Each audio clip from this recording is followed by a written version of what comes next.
Inilah jalanku yang lurus, kata Allah. Fattabi'uh, ikutilah jalanku yang lurus itu, dan jangan kamu mengikuti jalan-jalan yang bengkok. Wala tattabi'us subul.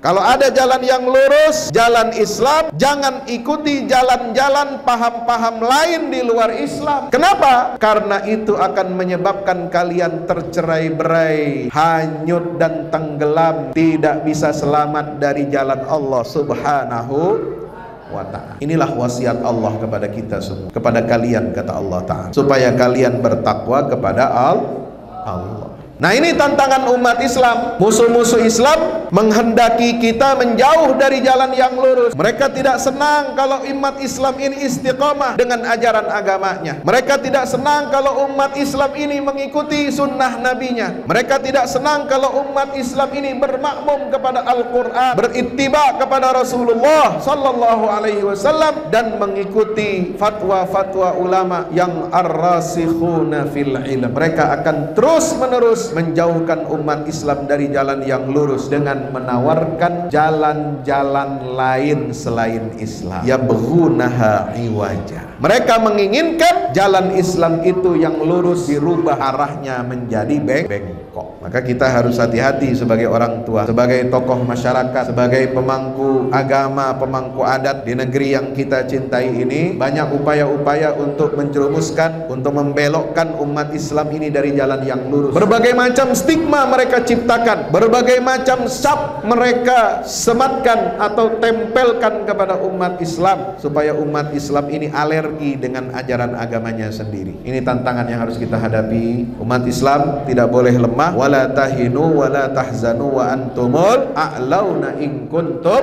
mu'minin. Jangan kamu lemah, jangan kamu bersedih, kata Allah Subhanahu wa taala, wa antumul a'laun, sementara kalian ini derajatnya ditinggikan oleh Allah Subhanahu wa taala. Tapi ada syaratnya, Pak. In kuntum mu'minin. Kita akan menang, kita akan berjaya, kita akan bisa mengalahkan musuh-musuh kita, kita akan bisa memenangkan pertarungan peradaban jika kita benar-benar menjadi orang yang beriman kepada Allah. Maka mari kita saling mengingatkan, tawassaw bil haq, tawassaw bis sabr, untuk menjaga agama kita, akidah kita. Jangan terbujuk rayu orang-orang yang memusuhi agama Allah Subhanahu wa taala. Jangan terbujuk rayu paham-paham yang menyesatkan. Jaga iman Islam anak kita, keluarga kita, masyarakat kita, dan lingkungan kita. Kita semua akan bertanggung jawab di hadapan Allah Subhanahu wa taala.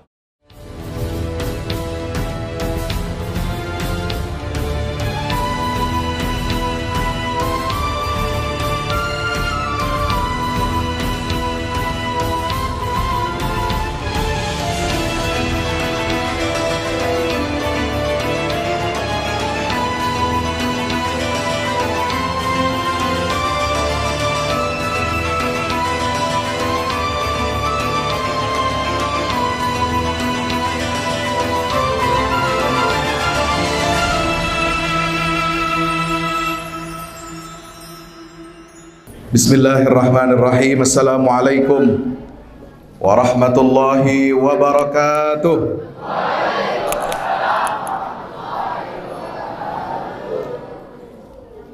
Alhamdulillahi rabbil alamin, wa bihi nasta'inu ala umuri dunya waddin. Wassalatu wassalamu ala ashrafil anbiya'i wa imamil mursalin, sayyidina wa qaidina wa habibina wa syafi'ina wa maulana Muhammadin wa ala alihi wa ashabihi wa man tabi'ahum bi ihsanin ila yaumiddin. Subhanaka la ilma lana illa ma 'allamtana innaka antal alimul hakim. Rabbi zidna ilma, amin. Warzuqna fahma wa'allimna ma yanfa'una wanfa'na bima 'allamtana. Allahumma ati nufusana taqwaha wa zakkiha anta khairu man zakkaha fa innaka ya rabbana anta waliyuha wa maulaha. Wa nunazzilu minal Qur'ani ma huwa shifaa'un wa rahmatun lil mu'minin wa la yaziduz zalimina illa khasara. Yang saya hormati, sama-sama kita muliakan para alim ulama, para tuan guru, para buya, orang tua kita, nenek mama, cerdik pandai. Wabil khusus di sini ada orang tua kita, Buya Sofyan. Tadi saya tanya berapa usianya Buya, beliau menjawab 28. Alhamdulillah. Saya tahu nih, paham nih apa maksudnya 28 ini. Beliau balik tanya sama saya, Ustadz berapa usianya? Saya 20 ampe. 20 ampe itu berapa? 24. Ya. Alhamdulillah, tinggal dibalik saja angkanya itu. Kalau 28 berarti beliau ini usianya 82. Kalau 24 berarti usia saya 42. Alhamdulillah. Yang saya hormati para pengurus Dewan Kemakmuran Masjid Al-Munawwarah Kecamatan Dayun, Kabupaten Siak. Yang saya hormati para asatiz, sini ada adik saya di Al-Azhar Kairo Mesir, ada Ustadz Toto. Toto apa nama lengkapnya saya lupa sudah. Hah? Oh, rupanya Puja Kusuma ini. Toto Prasetyo. Jadi putra Jawa kelahiran Sumatera. Betul Ustaz? Alhamdulillah. Ada juga di sini imam kita, imam muda Ustadz Iqmal Saleh. Ya. Alhamdulillah, tidak direncanakan, tidak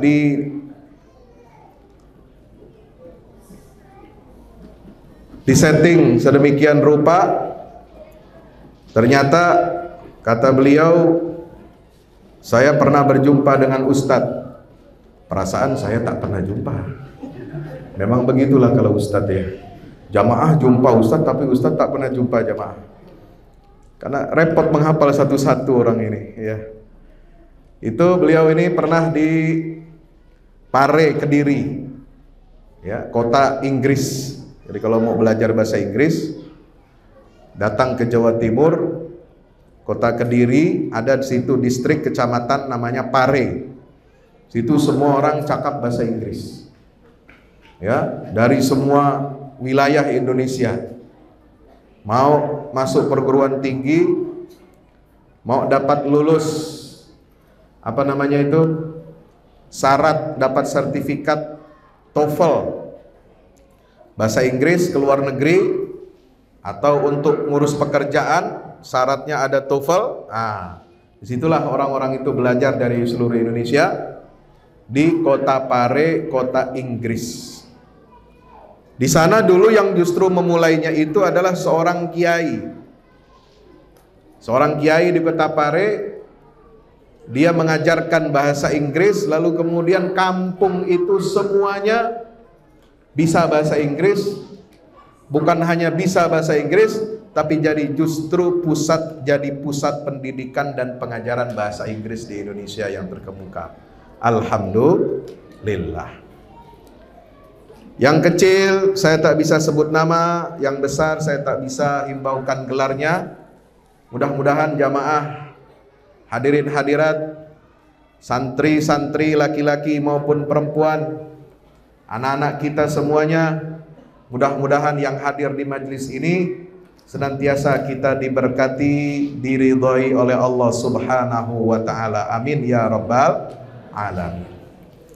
Puji syukur kehadirat Allah Subhanahu wa taala, marilah kita panjatkan dengan melantunkan mengucapkan alhamdulillahi rabbil alamin.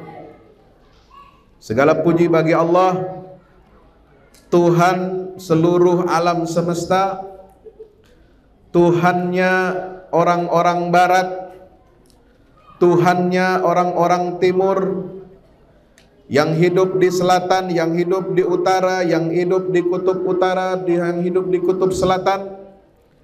Tuhan yang menciptakan seluruh manusia, yang memberikan rizki kepada seluruh manusia tanpa membeda-bedakan agama.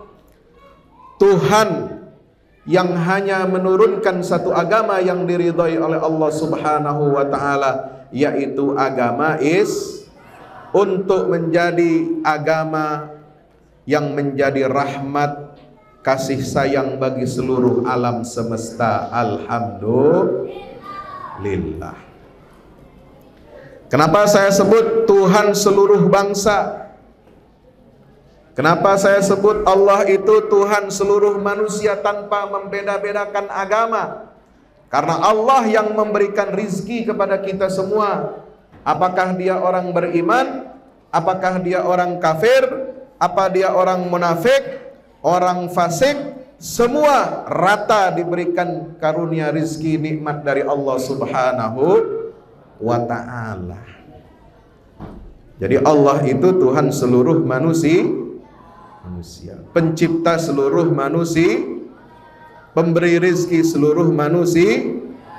Tapi walaupun demikian, Allah yang menciptakan seluruh manusia itu hanya menurunkan dan mewahyukan satu agama yang dia ridhai, yaitu agama Islam, yang dibawa oleh para nabi dan rasul dan disempurnakan, dipungkasi dengan risalahnya Nabi kita Muhammad sallallahu alaihi wasallam. Kadang ada orang mengatakan, ada orang liberal di websitenya menulis Bismillahirrahmanirrahim dengan menyebut nama Tuhan yang pengasih dan penyayang, Tuhan semua agama. Halo, halo, assalamualaikum. Masih melek? Masih semangat? Takbir. Ada orang Islam menulis Allah itu Tuhan semua agama, Allah itu menurunkan semua agama. Kira-kira ini ucapan benar apa tidak? Salah apa benar? Kenapa? Apa jawabannya? Bingung dia. Tidak mungkin Allah Ta'ala yang kita sembah, Allah Ta'ala yang kita esakan, Allah Ta'ala yang kita ibadahi sehari semalam dengan sholat fardu 5 waktu, yang kita serahkan hidup kita, qul inna salati wa nusuki wa mahyaya wa mamati lillahi rabbil alamin. Tidak mungkin dia menciptakan berbagai macam agama yang akidahnya bertolak belakang satu sama lain. Mungkin tidak? Tidak mungkin, saudara. Yang satu Islam memerintahkan manusia untuk mengesakan Allah, memuji asma Allah, tauhidnya Allah, baik rububiyah dalam hal penciptaan, uluhiyah dalam hal peribadatan, maupun asma wa sifat dalam tauhidnya, dalam nama dan sifat-sifatnya. Itu tidak mungkin bisa disatukan atau bisa disamakan dengan akidah agama lain yang menyatakan Tuhan itu 3 atau 1 dalam 3, 3 dalam 1. Sama tidak? Sama tidak? Tidak sama. Makanya Allah turunkan surat Al-Ikhlas. Apa Al-Ikhlas? Artinya memurnikan tauhid kepada Allah Ta'ala. Qul huwallahu ahad, Allahus samad, lam yalid wa lam yulad wa lam yakul lahu kufuwan ahad. Katakanlah wahai Muhammad bahwa Tuhan itu, Allah itu esa, satu, tidak berbilang. Allahus Samad. Allah itu tempat bersandar segala sesuatu. Semua kehidupan manusia bersandar kepada zatnya Allah subhanahu, karena dialah satu-satunya pemberi nikmat, pemberi rizki, sehingga tegaklah kehidupan manusia dan seluruh makhluk di atas muka bumi ini dan di seluruh alam semesta. Maka Allah itu menjadi As-Samad. Tidak ada Allah, tidak ada nikmat. Tidak ada Allah, tidak ada penciptaan. Tidak ada Allah, tidak ada manusia bisa hidup di atas muka bumi ini dengan semua fasilitas yang istimewa yang telah dipersiapkan oleh Allah Subhanahu wa ta'ala. Lam yalid wa lam yulad.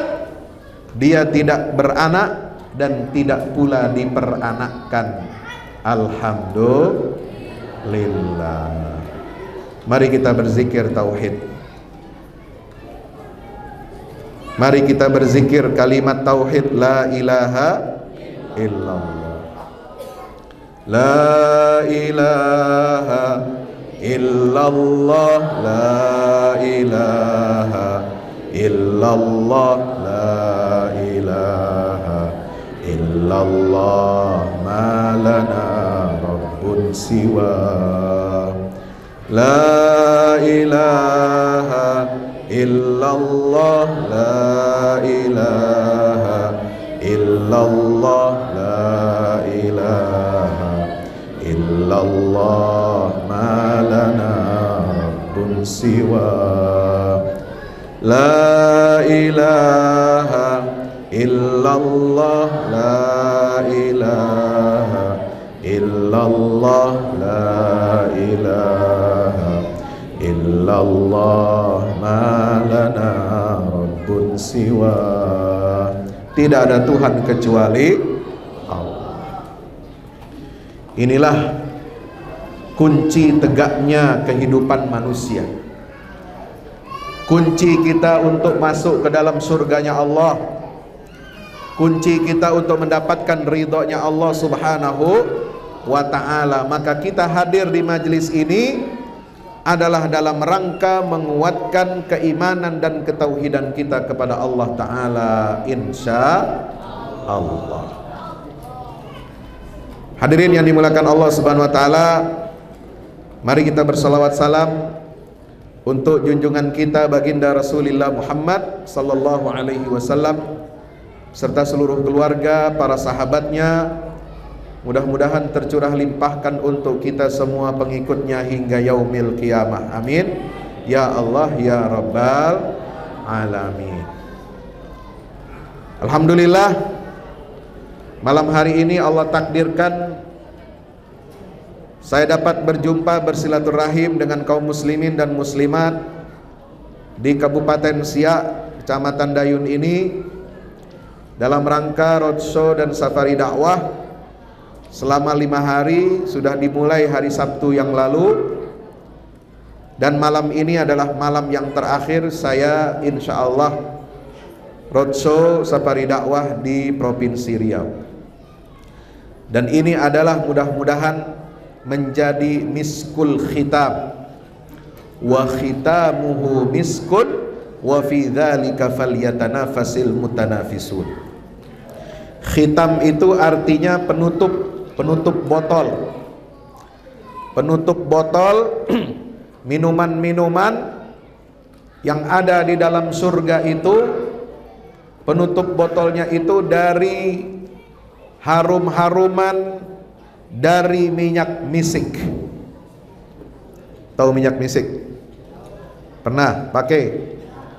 Kalau Bapak Ibu umrah insya Allah, atau mungkin yang sudah, saya yakin di sini sudah banyak yang umrah ya, betul? Alhamdulillah. Kalau orang Riau, orang Kampar, orang Siak, orang Rokan Hulu, di sini umrah gampang, betul? Tinggal petik pohon buah sawit, jadi dia berangkat umrah besok. Insya Allah. Di sini rezeki luar biasa Allah berikan, karunia nikmat yang luar biasa Allah berikan kepada rakyat Riau. Atasnya minyak, bawahnya minyak. Jadi panasnya minta ampun. Macam saya begini keluar keringat. Ini bukan keluar keringat dingin. Ini keringat panas ini. Alhamdulillah. Tapi sejak awal sampai kemari, hari Sabtu di Riau itu berangkat sampai ke Ujung Batu, alhamdulillah sampai tadi siang cuacanya sangat mendukung, adem-adem, gerimis-gerimis, hujan-hujan, kecuali di tempat ini yang terakhir panas. Alhamdulillah. Panas kita bersyukur kepada Allah, dingin juga bersyukur kepada Allah. Yang enggak enak itu kalau panas dingin. Banyak orang yang iri kepada Indonesia. Mereka ingin tinggal di Indonesia. Kenapa? Karena cuacanya tidak ekstrim. Kalau di Indonesia itu panasnya masih bisa ditoleransi.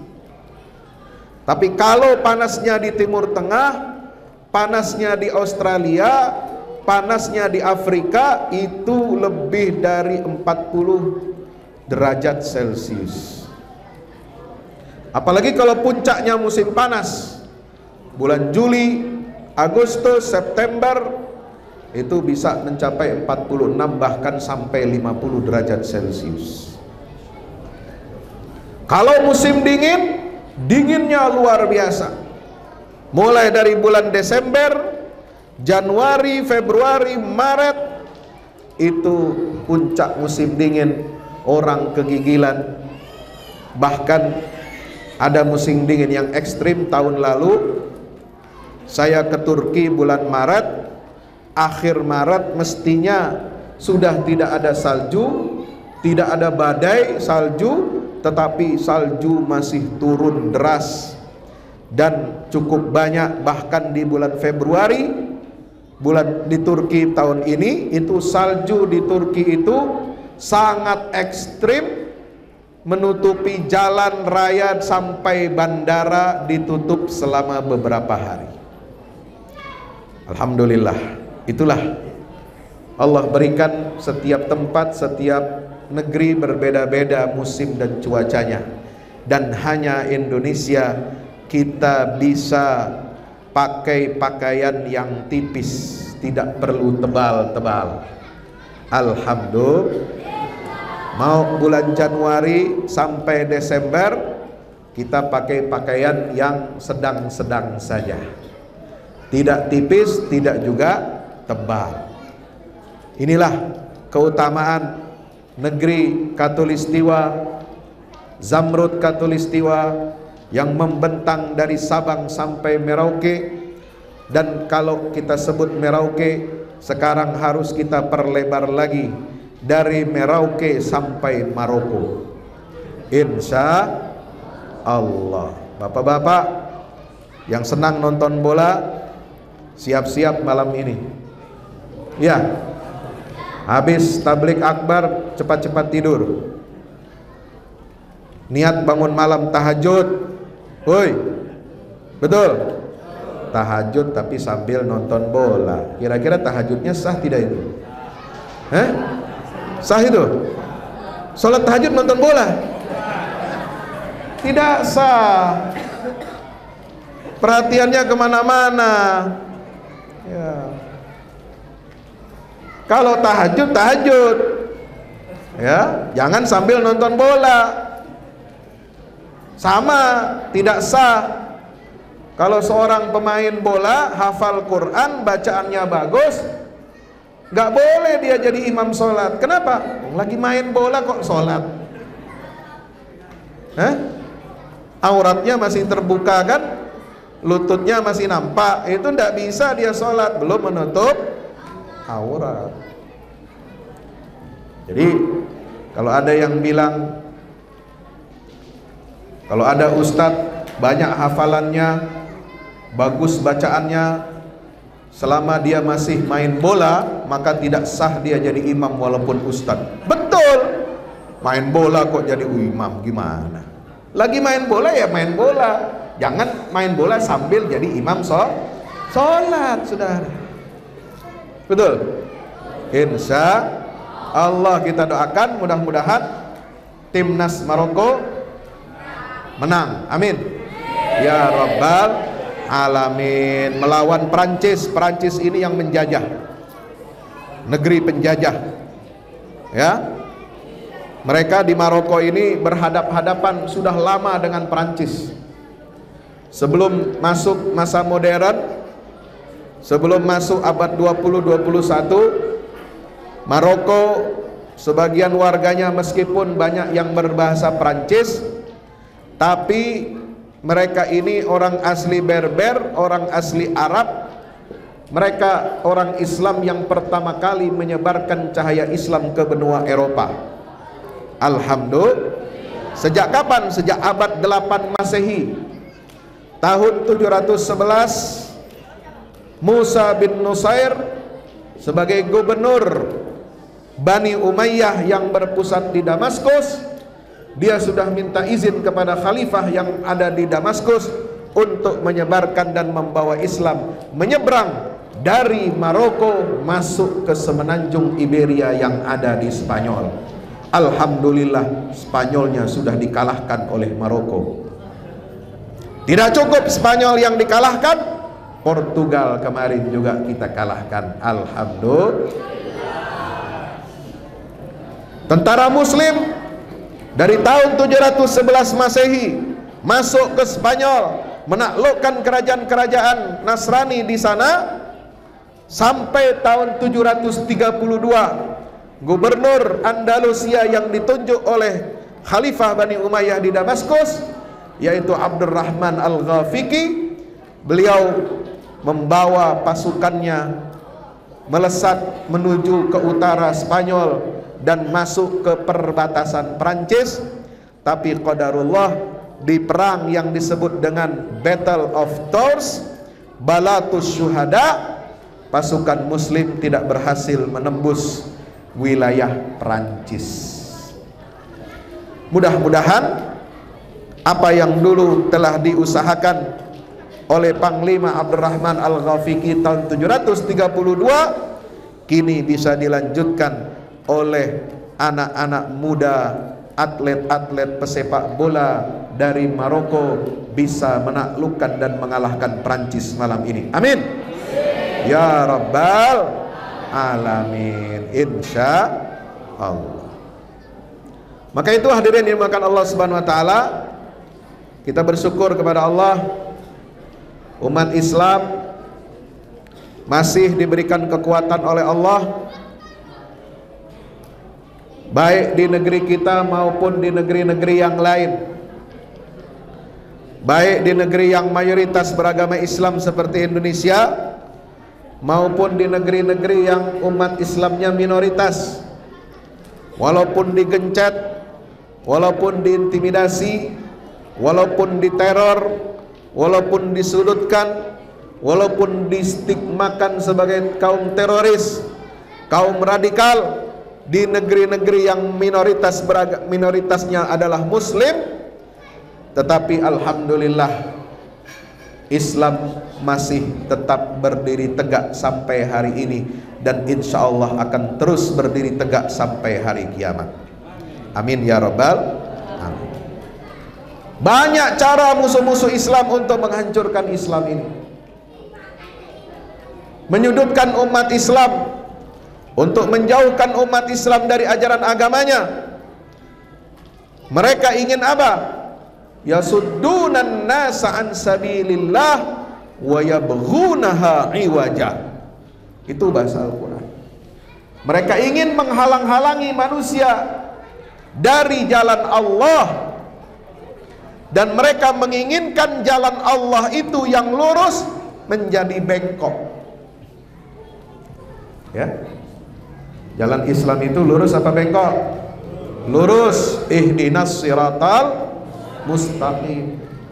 Wa anna hadha sirati mustaqiman fattabi'u wa la tattabi'us subula fatafarraqa bikum an sabilihi dzalikum wassaqum bihi la'allakum tattaqun. Inilah jalanku yang lurus, kata Allah. Fattabi'u, maka ikutilah jalanku yang lurus itu, dan jangan kamu mengikuti jalan-jalan yang bengkok. Wala tattabi'us subul, kalau ada jalan yang lurus, jalan Islam, jangan ikuti jalan-jalan paham-paham lain di luar Islam. Kenapa? Karena itu akan menyebabkan kalian tercerai-berai, hanyut dan tenggelam, tidak bisa selamat dari jalan Allah Subhanahu wa ta'ala. Inilah wasiat Allah kepada kita semua, kepada kalian, kata Allah Ta'ala, supaya kalian bertakwa kepada Allah. Nah, ini tantangan umat Islam. Musuh-musuh Islam menghendaki kita menjauh dari jalan yang lurus. Musuh-musuh Islam menawarkan alternatif jalan-jalan Islam yang bengkok. Mereka tidak senang kalau umat Islam ini istiqomah dengan ajaran agamanya. Mereka tidak senang kalau umat Islam ini mengikuti sunnah nabinya. Mereka tidak senang kalau umat Islam ini bermakmum kepada Al-Quran, berittiba kepada Rasulullah Sallallahu Alaihi Wasallam, dan mengikuti fatwa-fatwa ulama yang ar-rasikhuna fil ilm.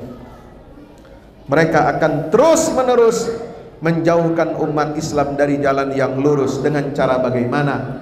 Dengan menawarkan jalan-jalan lain selain Islam. Yabghunaha iwaja, mereka menginginkan jalan Islam itu yang lurus dirubah arahnya menjadi bengkok. Maka kita harus hati-hati sebagai orang tua, sebagai tokoh masyarakat, sebagai pemangku agama, pemangku adat di negeri yang kita cintai ini. Banyak upaya-upaya untuk menjerumuskan, untuk membelokkan umat Islam ini dari jalan yang lurus, jalan yang diridhai oleh Allah Subhanahu wa ta'ala. Berbagai macam stigma mereka ciptakan, berbagai macam cap mereka sematkan atau tempelkan kepada umat Islam, supaya umat Islam ini alergi dengan ajaran agamanya sendiri.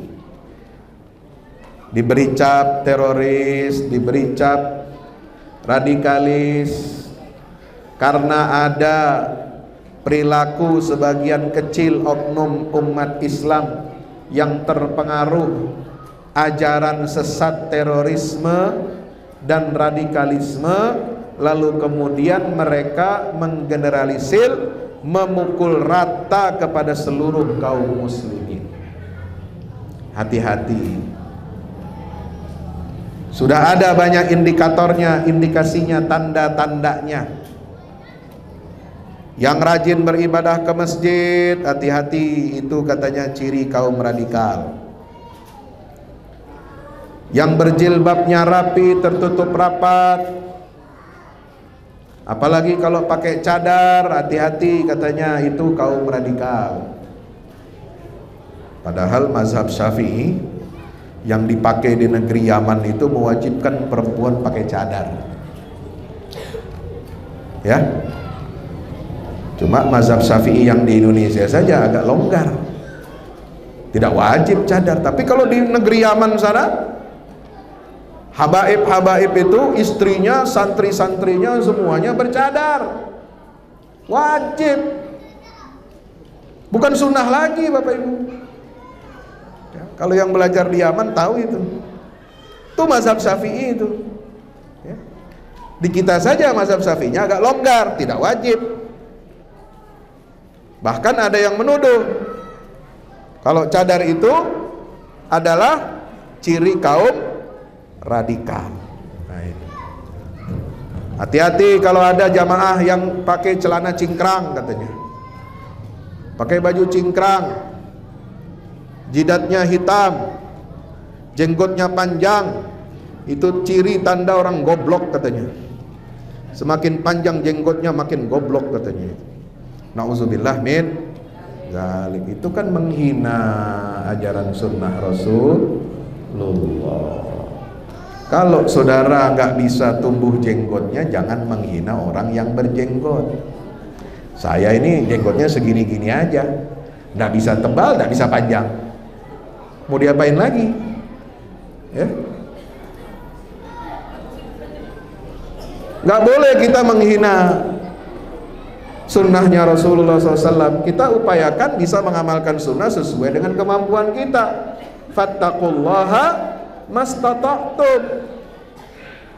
Nggak boleh kita mengejek, sama dengan nggak boleh kita mengejek pakaian yang dipakai oleh baginda Rasulullah.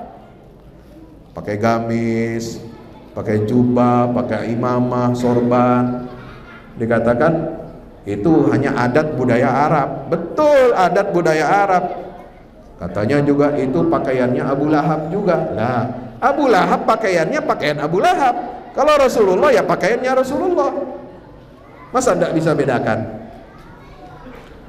Kita pakai jubah, kita pakai imamah, kita pakai sarban, bukan untuk mencontoh si Abu Jahal, tapi kita untuk mengikuti contohnya baginda Nabi kita Muhammad Sallallahu Alaihi Wasallam. Kalau tidak suka pakai baju kurung, tidak suka pakai imamah karena nggak pantas, ya jangan menjelek-jelekkan. Kita harus proporsional, jangan terbawa arus. Islam Nusantara yang paling baik, paling hebat, paling santun. Jangan contoh ambil Islam dari Arab. Ya, ada yang begitu? Ada yang begitu? Katanya Islam lahir di Arab, maka kalau dibawa ke Indonesia harus menyesuaikan dengan budaya Nusantara. Wah, ini kebangetan ucapannya. Islam itu produk Allah, bukan produk orang Arab. Islam itu diwahyukan oleh Allah dengan Al-Quran yang berbahasa Arab, dengan Nabi yang berbahasa Arab, dari suku bangsa Quraisy, bangsa Arab yang paling mulia. Tidak boleh kita menjelek-jelekkan, menghina-hina bahasa Arab. Tidak boleh kita menghina adat budaya Arab, dan itu tidak boleh dikaitkan dengan ajaran Islam bahwa Islam itu adalah produk budaya Arab. Nauzubillah min zalik. Islam ini adalah produknya Allah. Ajarannya itu adalah rahmatan lil alamin. Syariatnya adalah syariat yang melindungi umat manusia dari kejahiliahan. Syariat Islam ini memberikan pencerahan, memberikan kemaslahatan, kebaikan bagi umat manusia, apapun sukunya, apapun bangsanya, dimanapun dia tinggal. Kalau komitmen dan konsisten menerapkan syariat Islam, maka bangsa apapun dia, bahasa apapun dia, dimanapun dia tinggal, maka dia telah menjadi keluarga Islam yang bersifat universal. Kenapa? Karena bahasa Al-Quran dipakai di seluruh penjuru dunia. Kita sholat, berdoa, baca surat Al-Quran, baca doa setiap kali perpindahan dari satu rukun ke rukun yang lain, itu semua dengan medium bahasa Arab. Kenapa? Karena inilah bahasa persatuannya umat Islam. Coba kalau sholat atau azan pakai bahasa daerah masing-masing, ya bagaimana jadinya itu? Nanti yang azan di sini pakai bahasa apa? Hah? Bahasa Ocu, bahasa Melayu. Nanti orang Jawa tidak mau datang kemari.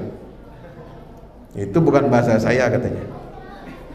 Orang Minang nggak datang ke masjid ini kalau azannya pakai bahasa Melayu.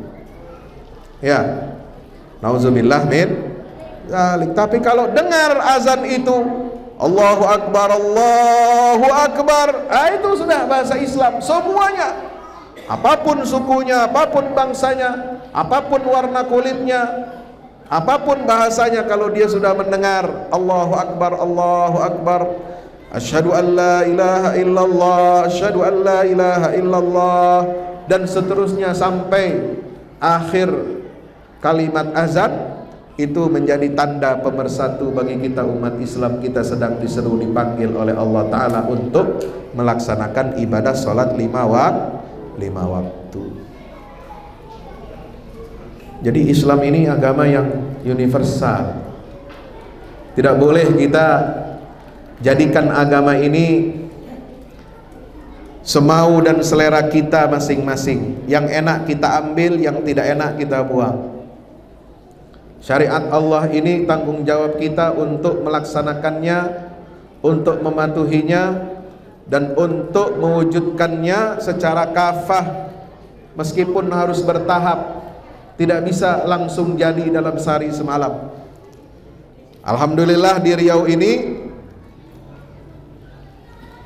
Bank Pembangunan Daerahnya, BPD-nya sudah berubah dari Bank Riau Kepri jadi Bank Riau Kepri Syariah.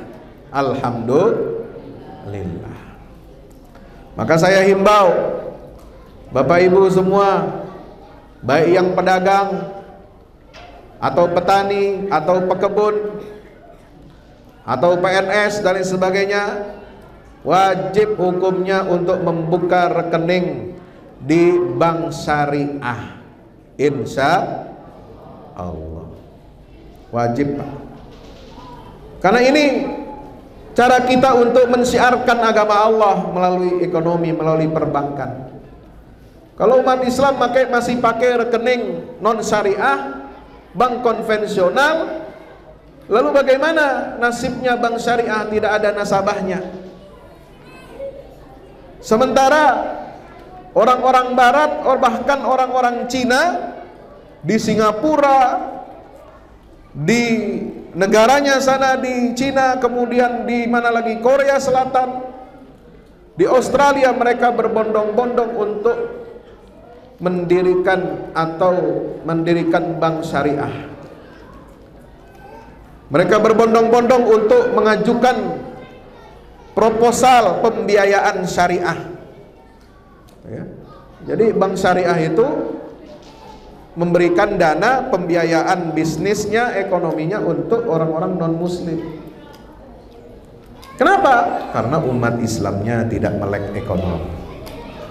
Maka itu mari sama-sama kita di Riau Kabupaten Siak ini, kita sama-sama meningkatkan kualitas ekonomi umat kita, mendukung program perbankan syariah kita, jauhi riba, jauhi muamalat yang bertentangan dengan syariat agama Allah Subhanahu wa ta'ala, insya Allah. Maka Bapak Ibu yang dirahmati Allah Ta'ala, malam ini kita bersyukur kehadirat Allah, dapat bersilaturahim, bertatap muka di sini untuk saling mengingatkan bahwasanya orang-orang kafir itu musuh-musuh Allah, musuh-musuh Islam. Disebutkan di dalam Al-Quranul Karim, innal ladzina kafaru yunfiquna amwalahum liyasuddu an sabilillah fasayunfiqunaha thumma takunu alaihim hasratan thumma yughlabun walladzina kafaru ila jahannama yuhsyarun. Sesungguhnya orang-orang kafir, mereka menginfakkan hartanya, ya. Jadi yang berinfak itu bukan cuma orang Islam, bangun masjid, bangun pesantren, wakaf Quran, wakaf ini, wakaf itu, ya. Hatta orang-orang kafir itu menginfakkan hartanya. Tapi berbeda dengan orang yang beriman. Kalau orang beriman menginfakkan hartanya untuk jalan Allah, Mereka orang-orang kafir ini rela merogoh kantongnya, rela merogoh koceknya, rela memberikan sumbangannya yang terbaik. Untuk apa? Liyasuddu an sabilillah, untuk menghalangi orang dari jalan Allah. Ya. Mereka berlomba-lomba berdonasi untuk apa? Untuk program penginjilan. Tahu penginjilan? Nah, menyebarkan tabsyir, kalau bahasa Arabnya tabsyir, evangelisme, berita kabar gembira penginjilan disebarkan sampai ke rumah-rumah. Mereka berani, Pak. Sampai kemarin ada video viral kurang lebih 2 menit. Ada anak muda, ya, pakai pakaian apa? Kalau tidak salah dia pakai jaket salah satu apa namanya moda transportasi online itu, ya. Apa namanya nggak tahu saya. Nanti kalau saya sebut kena pidana itu, ya. Oh, ini Ustadz nih memprovokasi nih, menjelek-jelekan perusahaan transportasi online katanya. Ya. Itu dia menyebarkan apa? Menyebarkan brosur-brosur, pamflet-pamflet tentang penginjilan. Ya. Mengajak umat beragama, terutama umat Islam, untuk menjadi Nasaro. Ya. Mengajak mereka itu berani, Pak, terang-terangan. Lah, kemana umat Islam? Kita mendakwakan Islam masih malu-malu. Mana pemimpin umat Islam? Mana anggota dewan yang beragama Islam? Mana pejabat eksekutif yang beragama Islam untuk melindungi akidahnya umat Islam? Disinilah dituntut tanggung jawab kita bersama. Bukan hanya mereka menyebarkan pengabaran Injil ke tengah-tengah umat Islam. Kalau dulu di zaman penjajahan di masa lalu, Portugis datang ke Nusantara, Belanda datang ke Nusantara, Inggris datang ke Nusantara, dan seterusnya dan seterusnya. Mereka itu punya program 3G, 3G, tahu 3G? God, Gospel, and Glory. God, mereka untuk kepentingan ekonomi, mencari sumber kekayaan alam. Mereka ingin merampas kekayaan alam yang ada di negeri-negeri muslim yang kaya berlimpah sumber daya alamnya. Gospel, mereka ingin menyebarkan kabar penginjilan ke seluruh dunia dengan kekuatan militernya. Karena itu, setelah kekuasaan Islam di mana Andalusia di Spanyol yang dulu masuk dari Maroko sejak tahun 711 Masehi, berakhir tahun 1492 ketika kerajaan Islam terakhir di Spanyol, yaitu kerajaan Islam Granada, menyerahkan diri takluk kepada Raja Ferdinand dan Ratu Isabella. Maka dunia Kristen mulai ancang-ancang. Setelah berhasil mereka melakukan reconquista, pembebasan kembali semenanjung Iberia dari kekuasaan orang Islam, kemudian dikristenkan kembali. Mereka di bawah pimpinan Paus agama Katolik, mereka membuat perjanjian antara dua negara, itu yang dikenal dengan perjanjian Tordesillas tahun 1496.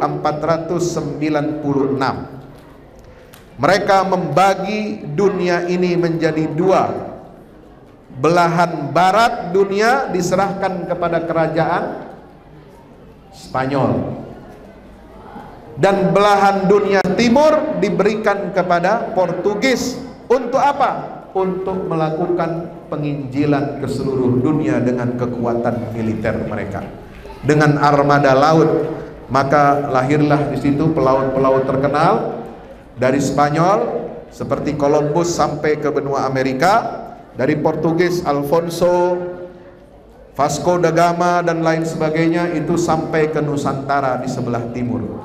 Mereka inilah yang menyebarkan agama Katolik sampai ke Nusantara dan mengusir, menaklukkan kerajaan-kerajaan Islam di Nusantara. Tapi alhamdulillah, gerakan mereka dari tahun 1496 sampai ke Malaka, menaklukkan Kesultanan Malaka tahun 1511, ditentang, dilawan oleh kerajaan Demak, mengirimkan armada besar angkatan laut kerajaan Demak di bawah pimpinan Adipati Unus.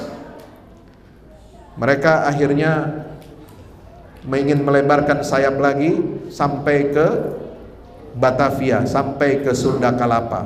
Di Sunda Kelapa kekuatan mereka dihancurkan oleh Syarif Hidayatullah, menantu daripada Sunan Gunung Jati.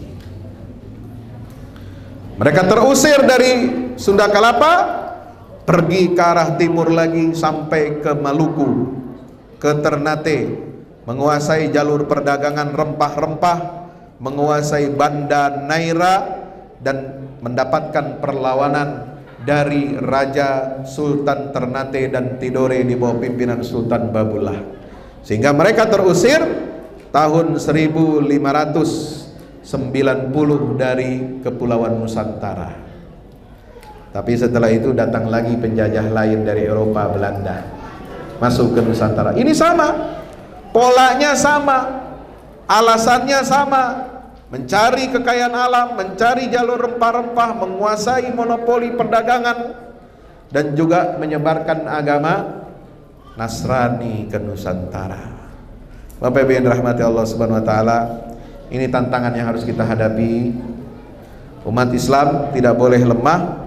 Wala tahinu wala tahzanu wa antumul a'launa in kuntum mu'minin. Jangan kamu lemah, jangan kamu bersedih, kata Allah Subhanahu wa taala, wa antumul a'laun, sementara kalian ini derajatnya ditinggikan oleh Allah Subhanahu wa taala. Tapi ada syaratnya, Pak. In kuntum mu'minin. Kita akan menang, kita akan berjaya, kita akan bisa mengalahkan musuh-musuh kita akan bisa memenangkan pertarungan peradaban jika kita benar-benar menjadi orang yang beriman kepada Allah. Kalau imannya kembang kempis, kalau imannya naik turun, turun terus, kalau imannya bisa dibeli dengan uang, dengan kekuasaan, dengan jabatan, walaupun umat Islam itu mayoritas banyak jumlahnya di negeri ini, kalau pemimpin-pemimpinnya bisa dibeli dengan uang, dengan kekuasaan, dengan jabatan, dengan konsesi ekonomi, maka kekuatan umat Islam ini akan sirna. Kenapa? Karena pemimpinnya cinta kepada dunia, tidak lagi berpihak kepada umat Islam. Kalau pemimpin sudah tidak berpihak kepada umat Islam, maka siap-siaplah nasib kita nanti akan seperti umat Islam di Spanyol. Berkuasa 800 tahun, tetapi setelah itu hancur, dikalahkan oleh musuh-musuhnya, lawan-lawannya, bahkan dibunuh secara massal, disiksa secara massal, disuruh pindah agama kepada agama Katolik. Kalau tidak mau pindah agama, pilihannya cuma dua: diusir dari tanah kelahirannya atau dibunuh. Setelah itu terjadi mahkamah inkuisisi, mahkamah peradilan keyakinan agama. Ketika terjadi kekalahan umat Islam di Spanyol, umat Islam ini ada yang sebagian menutupi identitasnya, bersembunyi dia dengan identitasnya, tidak menampakkan identitasnya, maka terjadilah peradilan mahkamah agama, inkuisisi. Itu terjadi selama 4 abad. Apa tujuannya? Spanyol, Portugis, negerinya siapa? Ronaldo, ya. Klub Barcelona, Madrid. Madrid itu nama Arabnya itu Majarid. Dulu namanya Majarid. Barcelona itu Barcelona. Sevilla itu Isbilia, ya. Toledo itu Tulaitilah. Cordova itu Kurtubah. Itu kota-kota Islam. Anda bisa saksikan jejak-jejak peninggalan Islam, bangunannya, arsitekturnya, arsitektur Islam, bahkan bahasanya masih berpengaruh kepada bahasa Spanyol. Itu masih ada pengaruh bahasa Arab sampai berapa puluh persennya itu. Sehingga mereka menutupi identitasnya, tidak mau keluar ketahuan. Disitulah Raja Ferdinand dan Ratu Isabella melakukan inkuisisi, ya, penyiksaan, supaya orang-orang Moors, orang-orang Islam di Spanyol ini yang tidak mau mengaku dia masih tetap beragama Islam, mereka mau mengakuinya. Maka dibuatlah cara-cara penyiksaan yang di luar batas kemanusiaan. Ada yang diikat, digantung, pinggangnya diikat dengan besi, ditarik-tarik ke bawah, dan tangannya ditarik ke atas sampai mati. Ada yang disiksa dengan apa? Mulutnya disumpal, dimasukkan kain ke dalam mulutnya, lalu kemudian dituangkan air supaya masuk ke dalam, dan tangannya sudah terikat, tidak bisa dia menolak. Mulutnya dimasukkan air melalui kain linen. Itu menyakitkan, masuk ke paru-paru, kalau kebanyakan air bisa mati. Ada yang diikat di tiang besar, badannya diikat, semuanya diikat dengan tali-tali besar, tebal. Lalu kemudian dia ditarik oleh algojo sehingga tali-tali yang besar itu menghancurkan tubuhnya dan merobek daging mereka hidup-hidup. Begitu cara umat Islam dulu menghadapi siksaan dan penderitaan untuk membela keyakinan agamanya. Mau kita seperti itu?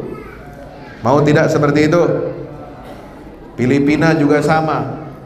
Filipina dulu mayoritas beragama Islam, tapi gara-gara ada Spanyol masuk ke sana, penjajah, sehingga mereka bahasanya bahasa Spanyol, ya, pengaruhnya luar biasa, sehingga dijadikan Kristen, mereka diinjilkan, mereka dimurtadkan dari agama Islam.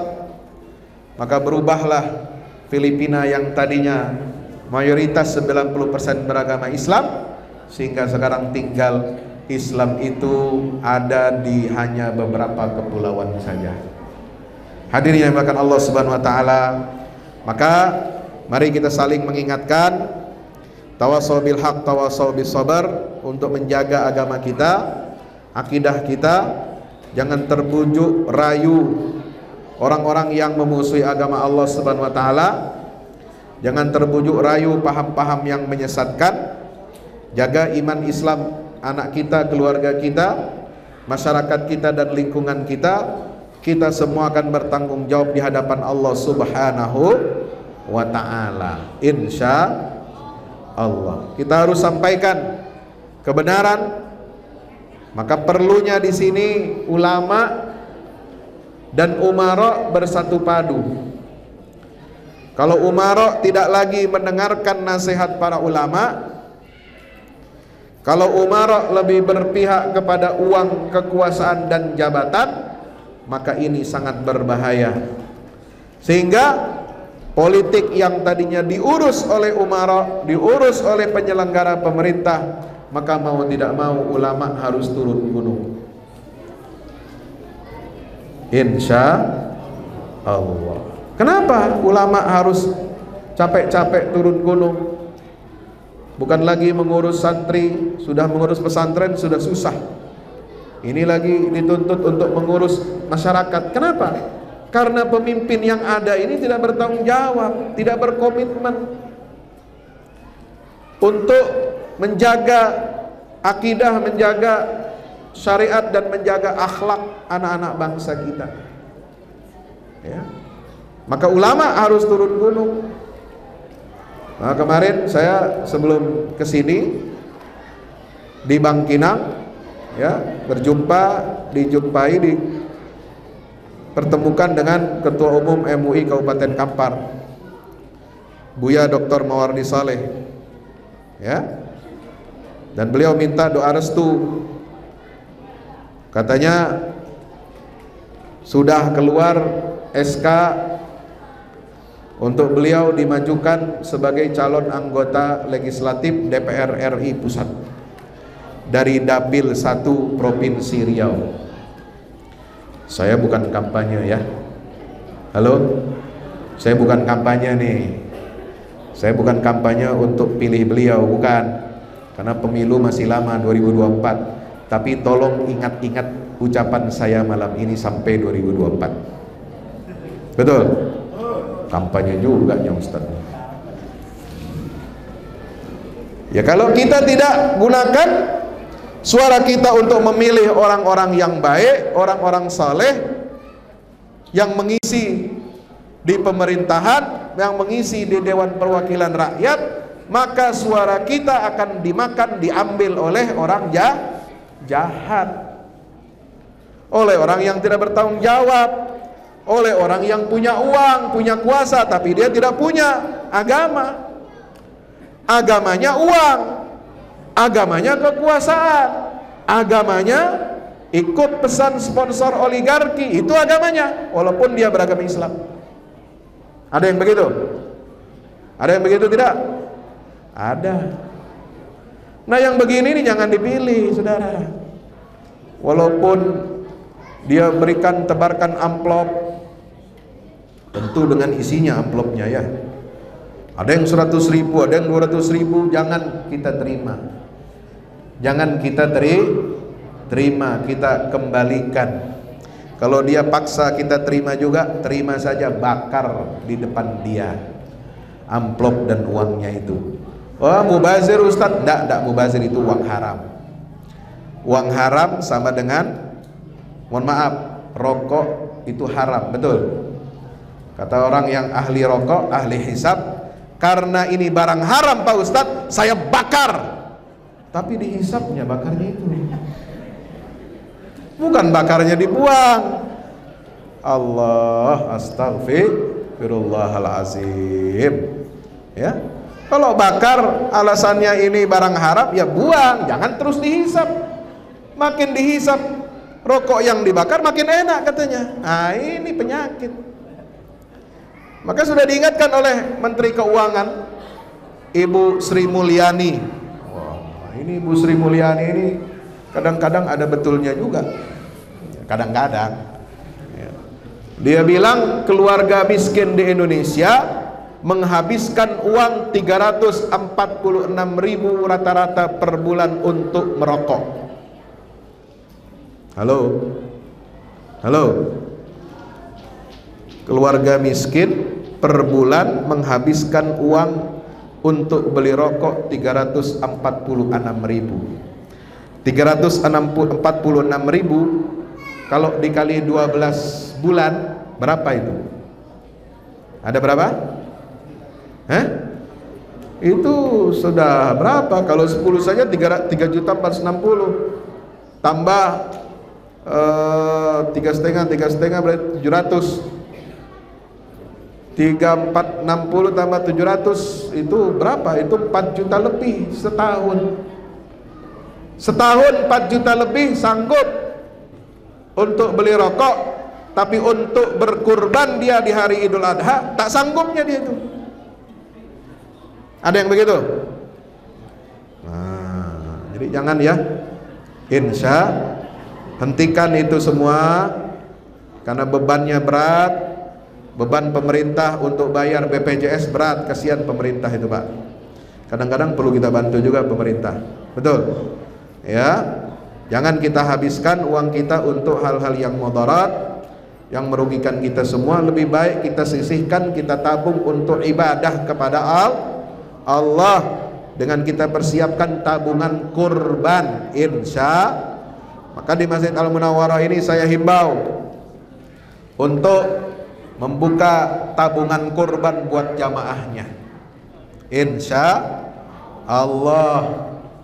Jangan hanya tabungan untuk arisan, tabungan untuk anak sekolah, tabungan untuk beli pupuk, beli kebun, tapi juga tabungan untuk berkurban yang harus kita pikirkan baik-baik. Masak-masak setahun bisa terkumpul 4 juta beli kambingnya itu yang paling bagus, insya Allah. Jangan beli kambing harga 2 juta, sudah kurus, tipis, sakit-sakitan. 2 juta tidak ada harganya. Beli kambing yang 4 juta, 5 juta baru bagus. Itu pun kalau di Jakarta kambing 5 juta ini tidak terlalu bagus. Yang paling bagus itu 7 juta sekarang. Insya Allah. Mudah-mudahan Allah jaga kita semuanya, iman Islam kita. Kita didik anak-anak kita dengan nilai-nilai akidah, nilai-nilai iman Islam, amar ma'ruf dan nahi mungkar, untuk senantiasa kita suarakan, kita gelorakan, kita dukung orang-orang baik untuk menempati tempatnya yang baik, untuk berniat beramal yang baik, untuk memperjuangkan kebaikan dan keadilan bagi seluruh rakyat Indonesia. Amin ya rabbal alamin. Mudah-mudahan bermanfaat apa yang dapat saya sampaikan pada malam hari ini. Tidak banyak yang dapat saya sampaikan. Mudah-mudahan Allah catat ini semua sebagai amal saleh buat kita semuanya yang hadir di majlis ini ataupun yang melihat, mendengar melalui YouTube. Ada rekamannya, ada yang live streamingnya. Mudah-mudahan ini jadi asbab hidayah dari Allah Ta'ala buat kita semua, asbab turunnya rahmat dari Allah, agar Allah memberikan keberkahan dari langit dan dari bumi, karena penduduk negeri Dayun Kabupaten Siak ini beriman dan bertakwa kepada Allah Ta'ala. Amin ya rabbal alamin. Kita doakan para tokoh-tokoh agama kita, ulama kita, imam kita yang baru meninggal dunia maupun yang sudah lama meninggal dunia, meninggalkan dunia yang fana ini. Kita doakan mudah-mudahan Allah terima iman Islamnya, Allah terima amal salehnya, Allah ampuni dosa-dosanya, Allah jadikan kuburnya raudhah min riyadil jannah, taman dari antara taman-taman surga. Amin ya rabbal. Kita doakan tuan-tuan guru kita, buya-buya kita yang sudah sepuh, sudah berusia lanjut, mudah-mudahan Allah berikan kekuatan iman Islam, istiqomah hingga akhir hayat, dan kita semua mendapatkan husnul khatimah. Sudah banyak ulama yang meninggalkan kita. Ada Kiai Zaidin MZ, ada Kiai Hasyim Muzadi, ada Syekh Ali Jabir, ada Ustadz Jeffrey, ada lagi siapa? Kemarin yang terbaru Kang Rasid, ya, teman saya di Damai Indonesia Ku TV One. Ya, kita doakan mudah-mudahan para asatis, para ulama yang kita kenal maupun yang tidak kita kenal, di masa pandemi Covid kemarin saja, kata Nahdlatul Ulama, ada kurang lebih 900 ulama dan kiai pesantren yang wafat meninggal dunia. Ya, susah untuk mencari penggantinya. Kalau yang menggantikan atlet main bola banyak. Kalau yang menggantikan politisi di Senayan, politisi di Siak atau di Pekanbaru banyak yang mengantri untuk menjadi pengganti antar waktu PAW. Betul. Kalau mau jadi pengusaha, cari penggantinya banyak. Cari pebisnis, cari penggantinya kalau mati banyak, Pak.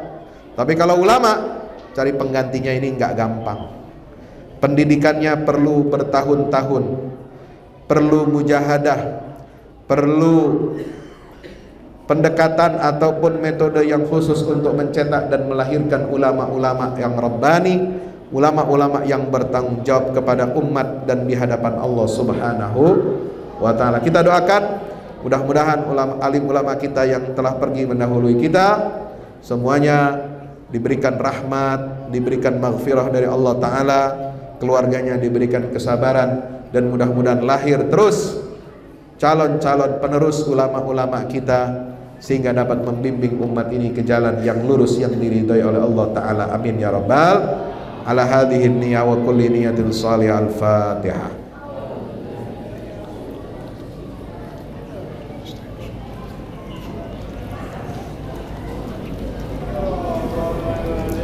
Jangan lupa doa malam ini supaya Maroko menang. Amin ya rabbal. Mudah-mudahan nanti masuk ke final. Di final nanti jumpa dengan Argentina. Argentina ini penjajah juga itu. Ya, Argentina, ada catatan buruk Argentina ini buat dunia Islam. Dia negara pertama yang disiapkan oleh Zionis untuk menjadi tempat tanah air bagi Yahudi dari seluruh dunia. Itu negeri Zionis itu Argentina. Ya, tapi kemudian pilihan jatuh ditetapkan oleh Kongres Zionisme Internasional.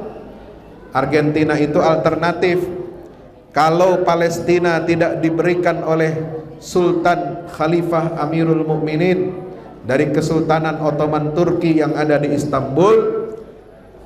Rencana pertama itu adalah Palestina, kalau gagal maka rencana kedua adalah Argentina. Tapi karena rencana pertama tidak gagal, bahkan menemukan jalan yang begitu terang dan lebar dengan diruntuhkannya Kekhalifan Turki Utsmani, maka pihak Inggris dan Prancis, ini Inggris dan Prancis memang otaknya ini yang menghancurkan dunia Islam. Inggris dan Prancis, dua menteri luar negerinya melakukan perjanjian yang disebut dengan Sykes-Picot. Sykes-Picot itu apa? Perjanjian antara menteri luar negeri Inggris dan Prancis. Yang menang perang dunia I, maka wilayah dunia Islam yang di bawah kekuasaan Ottoman Turki itu dibagi-bagi, dipecah-pecah, dipotong-potong untuk dikuasai oleh Inggris dan Prancis. Prancis dapat wilayah negara Afrika Utara, kemudian wilayah Lebanon dan Syria itu dikuasai Prancis. Sementara Inggris mengambil Mesir, Irak, Hijaz, kemudian Jordania, dan mereka ini yang mengacak-acak termasuk India itu dicaplok oleh Inggris. Maka terbukalah jalan bagi Zionisme internasional, meskipun pemimpin Zionis Theodor Herzl sudah mati duluan, tapi cita-citanya hidup.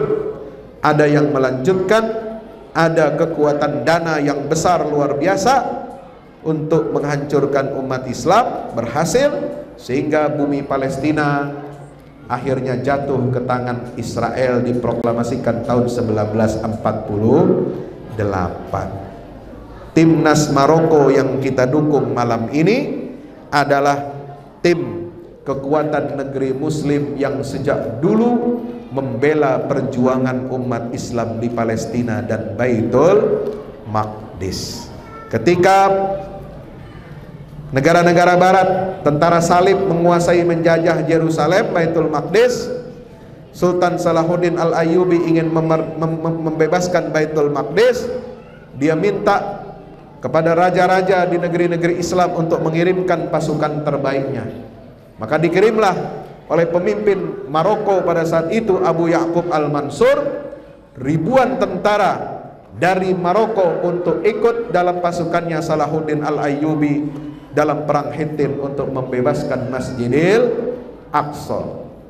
Mengirimkan 180 armada kapal laut dari Maroko masuk ke Laut Mediterania sampai di pelabuhan Akka untuk mendukung perjuangan umat Islam mengembalikan Baitul Maqdis, Masjidil Aqsa ke tangan kaum muslimin. Sehingga Sultan Salahuddin Al-Ayyubi menghadiahkan dan mewakafkan sebidang tanah di area samping Masjidil Aqsa yang disebut dengan Hayyul Magharibah, distriknya, perkampungannya orang-orang Maroko. Di mana tempatnya? sekarang yang menjadi tembok ratapan Israel. Itu dulu kampungnya orang-orang Maroko yang ditugaskan oleh Salahuddin Al-Ayyubi untuk menjaga dan melindungi Baitul Maqdis atau Masjidil Aqsa. Kita wajib berterima kasih kepada mereka. Siap dukung Maroko? Oh, Ustaz ini terlalu semangat di masjid minta dukung Maroko ini. Bukan apa-apa, saya tidak peduli dengan bolanya. Kalau nonton bola saya tidak suka nonton, Pak. Saya suka nonton hasilnya saja. Nah, kalau sudah ada gol-golnya viral-viral, nah itu senang saya. Tapi nonton dari awal bangun jam 2, nah itu enggak.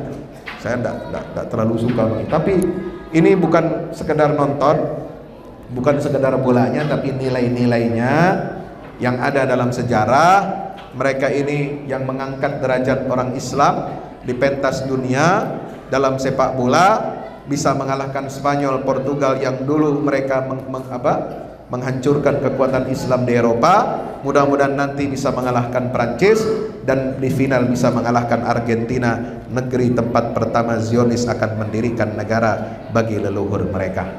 Amin ya rabbal. Kita doakan mudah-mudahan sukses, berhasil. Umat Islam dimanapun berada juga mendapatkan kemenangan-kemenangan dari Allah Ta'ala. Kita terus mendukung perjuangan Palestina, perjuangan untuk membebaskan Baitul Maqdis dari cengkraman penjajah Yahudi laknatullah sampai kapanpun dengan segenap upaya dan daya kita, insya Allah. Demikian yang dapat saya sampaikan, mudah-mudahan bermanfaat. Terima kasih atas perhatian dan mohon maaf atas segala kekurangan. Jika ada kata-kata yang tidak berkenan, saya mohon dibukakan pintu maaf yang sebesar-besarnya. Mau maafkan saya? Alhamdulillah. Jangan lupa doakan saya, mudah-mudahan Allah berikan kekuatan, kesabaran, keistiqomahan dalam mendakwahkan syiar agama Allah Subhanahu wa taala. Aqulu qauli hadza, astaghfirullah li wa lakum. Wassalamu alaikum warahmatullahi wabarakatuh. Assalamualaikum warahmatullahi wabarakatuh. Assalamualaikum warahmatullahi wabarakatuh. Bertanya, bagaimana sikap kita sebagai pemuda dari sekarang? Sekarang kan platform media sudah tersebar, TikTok segala macam. Sekarang itu di media sosial itu seakan-akan kita itu para pemuda itu diajak ke pemikiran untuk menormalisasi LGBT. Sekarang banyak kampanye-kampanye LGBT mulai dari dalam segala macamnya. Nah, bagaimana sikap kita sebagai pemuda, sebagai seorang santri yang suatu saat ke depan nanti kan pasti tantangannya lebih besar, pasti ke depan nanti tantangan untuk melawan LGBT pasti lebih besar. Nah, bagaimana sikap kami? Mohon petunjuk. Assalamualaikum warahmatullahi wabarakatuh. Waalaikumsalam warahmatullahi wabarakatuh. Cara melawan propaganda LGBT yaitu dengan suarakan kebenaran. Bagaimana menyuarakan kebenaran? Sampaikan penolakan kita terhadap paham LGBT, ideologi LGBT. Kita tidak memusuhi orangnya. Kalau memang ada orang yang kena penyakit LGBT, jangan kita musuhi. Kita berikan dia pemahaman, kita rangkul dia, ajak dia ke jalan yang lurus, ajak ke jalan yang benar. Kita pahamkan, kita dakwahkan. Yang kita benci dan kita lawan adalah ideologi LGBT. Apa itu ideologi LGBT? Yaitu paham yang ingin supaya kita umat Islam menormalisasi atau menganggap normal LGBT. Paham yang ingin umat Islam supaya menerima perkawinan sesama jenis. Nauzubillah min zalik. Kira-kira Bapak Ibu kalau mau ngecas HP, itu ngecas HP bisa nggak? Tidak ada ujung apanya itu? Type C-nya itu bisa masuk ke sini, bisa nggak ngecas HP? Tak bisa. Masa ngecas HP ini dengan ini?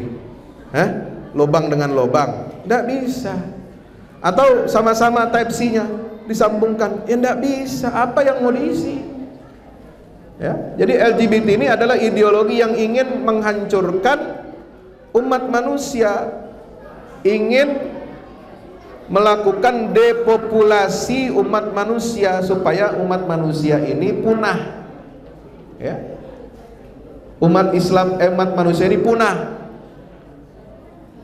Di Amerika, di Eropa itu disahkan perkawinan sejenis. Ini hari ini kalau tidak salah itu Presiden Amerika Joe Biden itu menandatangani, ya, hak-hak kaum LGBT untuk kawin sejenis. Nanti disusul lagi oleh negara-negara lain. Makanya Amerika mau mengirim kemarin duta khusus untuk memajukan HAM, hak asasi manusia LGBT di Indonesia. Hati-hati. Ya. Ini paham yang salah, paham yang tidak normal. Ini ideologi jahat.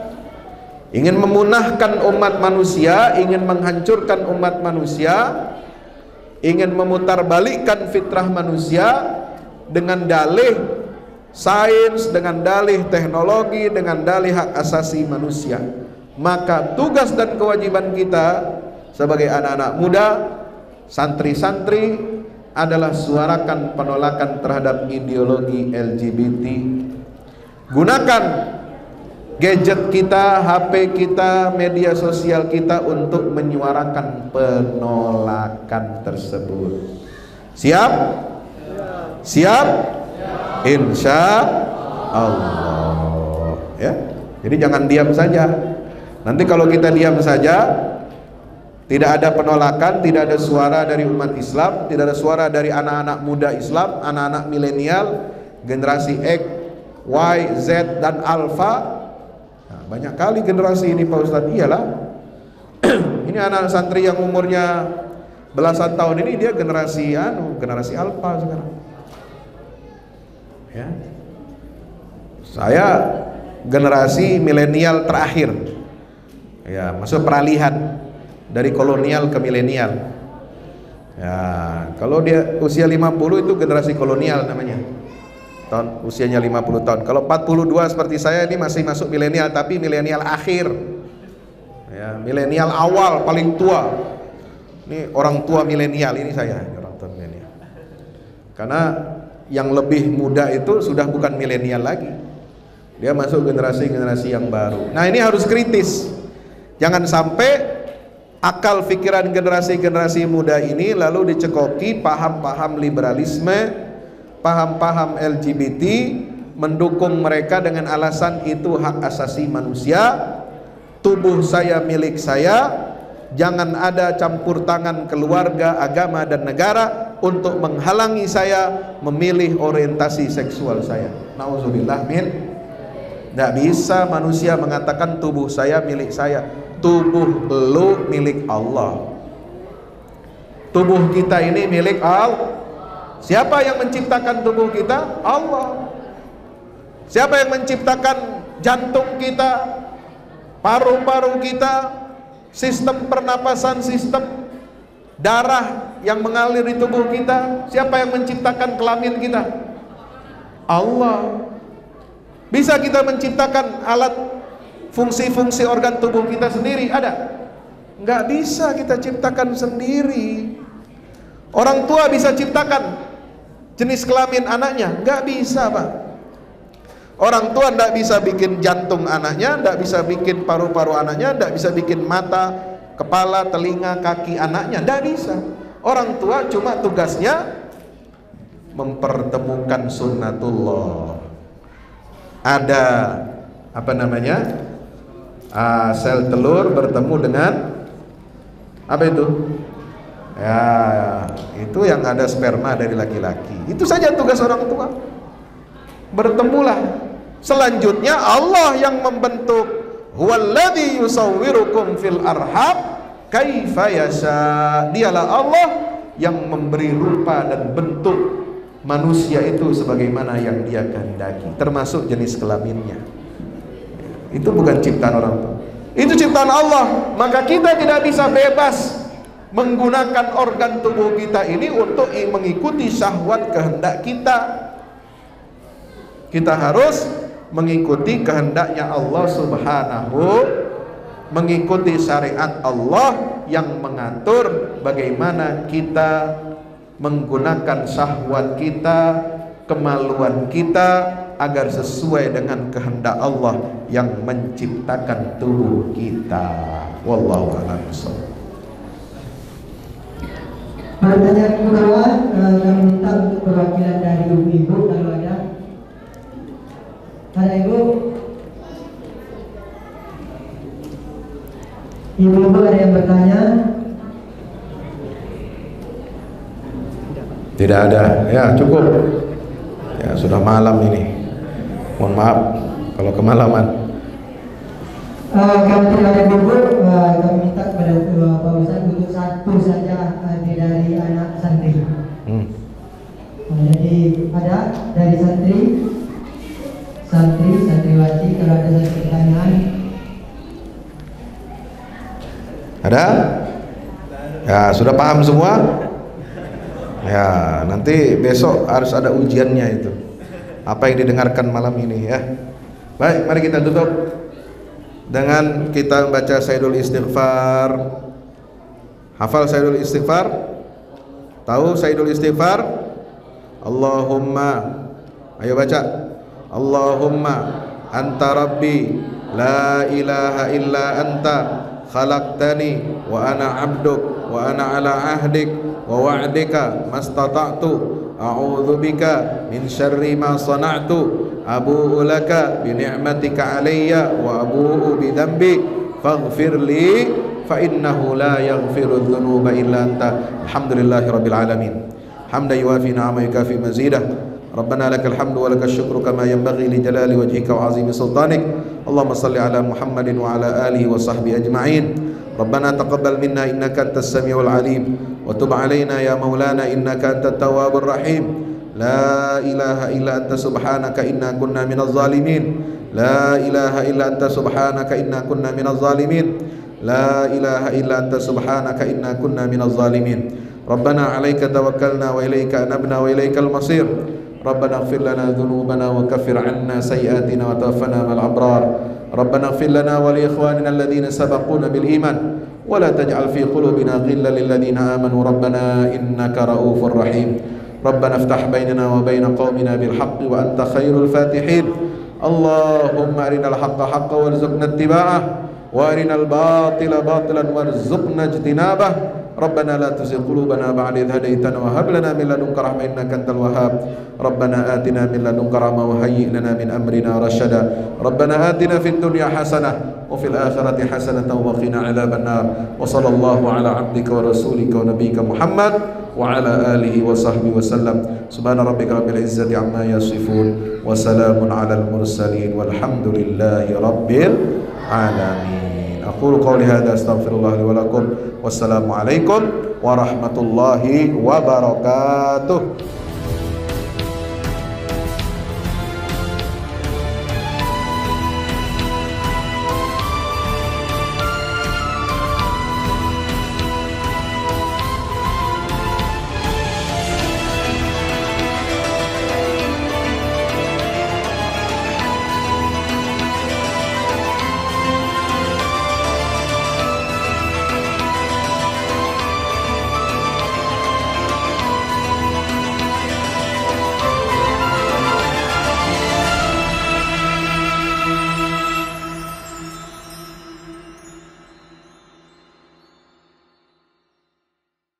Assalamualaikum warahmatullahi wabarakatuh. Alhamdulillah kita udah selesai pengecoran rooftop ya. Itu apa? Tangga buat ke bawah. Yang ini di atas buat toren 2 biji. Ini semua udah dikeliling tembok.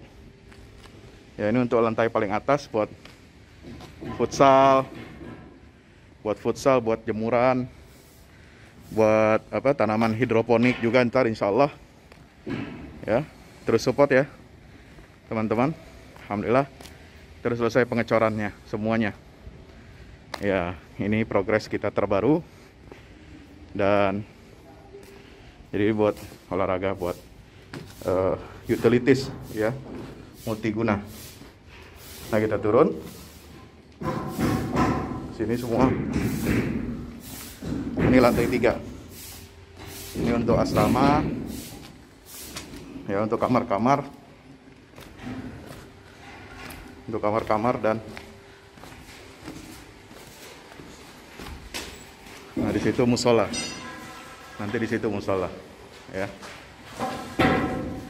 Ini kamar-kamar dan musola buat santri-santri tahfiz kita, insya Allah.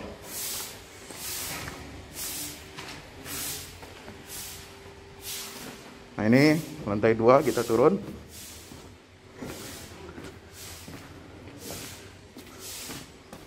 Ini untuk kelas-kelas ya. Kelas-kelas tahfidz, kelas-kelas tadabbur. Insya Allah mau udah jadi. Alhamdulillah berkat dukungan antum semua.